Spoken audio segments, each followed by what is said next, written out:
Salam pemirsa yang diberkati Tuhan. Bertemu kembali dalam seri pelajaran Sekolah Sabat. Mari kita sama-sama berdoa. Ya Tuhan Bapa kami dalam surga, kami datang menghampiri tahta-Mu yang kudus untuk bersyukur dan berterima kasih atas berkat dan kebaikan yang Tuhan telah berikan bagi kami. Saat ini Tuhan kami datang memohon kuasa Roh Kudus Tuhan menuntun dan mengajari kami. Kami memiliki kerinduan yang sama untuk belajar sebagian dari firman-Mu. Biarlah Tuhan tolong kami dan ajari kami agar kami dapat mengerti rencana Tuhan dalam kehidupan kami. Ampuni dosa kami Bapa, di dalam nama Yesus kami berdoa. Amin. Saudaraku yang kasih Yesus, pelajaran Sekolah Sabat Jumat 12 Juli 2024 adalah pendalaman. Mari kita baca tulisan Ellen G. White di Kapernaum. Dan Tuhan dapat mentahirkan aku. Halaman 261 sampai 279 dalam buku Alfa dan Omega jilid 5. Gambaran Yesus apakah yang Markus 1 tampilkan? Yesus memiliki wewenang untuk memanggil murid-murid dan mereka menanggapinya. Dia adalah kudus, berbeda dengan roh-roh najis di bawah pimpinan iblis. Pertarungan besar sedang berlangsung antara yang baik dan jahat. Dan Yesus memiliki kuasa yang lebih besar daripada roh-roh setan. Yesus berbelas kasihan terhadap orang sakit dan menolong mereka. Menjamah mereka ketika mungkin tidak ada orang lain mau melakukannya. Di dalam rumah ibadah, Yesus menjelaskan mengenai kerajaan yang hendak dibangunnya dan mengenai tugasnya untuk membebaskan segala tawanan iblis. Ia telah diganggu oleh suatu teriakan yang mengerikan. Seorang yang dirasuk iblis telah keluar dari orang banyak itu sambil berseru, katanya, "Hai engkau Yesus orang Nazaret, apa urusanmu dengan kami? Engkau datang hendak membinasakan kami? Aku tahu siapa engkau, yang kudus dari Allah." Hadirin menjadi kacau dan takut. Perhatian orang banyak beralih dari Kristus serta perkataannya tidak diperhatikan lagi.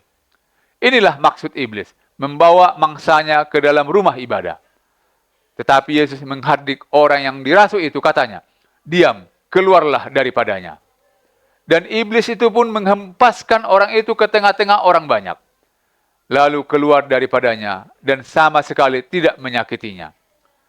Ia yang telah mengalahkan iblis di padang belantara sekali lagi berhadapan muka dengan musuhnya. Iblis mengeluarkan seluruh kuasanya untuk mempertahankan mangsanya. Kala tempat itu berarti akan memberikan suatu kemenangan kepada Yesus. Tetapi juru selamat berkata dengan kuasa dan telah membebaskan orang ini. Ellen G. White, Alfa dan Omega jilid 5 halaman 265 sampai 266.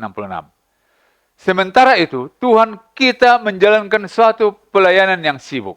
Berpindah dari satu tempat ke tempat yang lain. Hampir selalu berhubungan dengan orang banyak.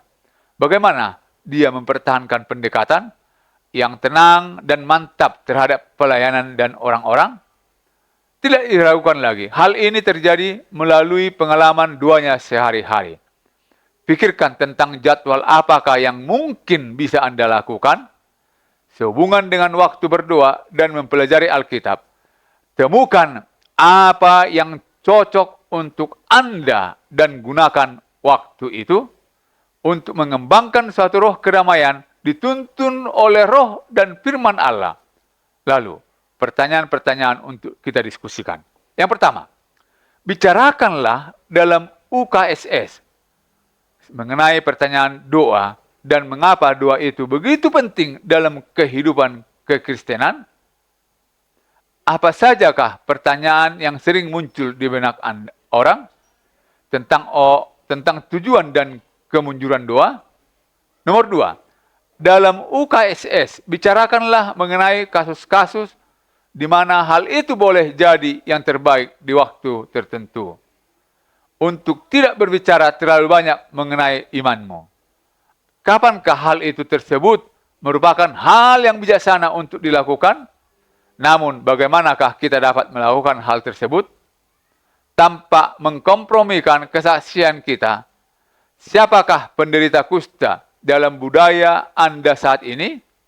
Bagaimanakah gereja Anda dapat menjangkau dan menjamah orang-orang ini untuk membawa Injil kepada mereka?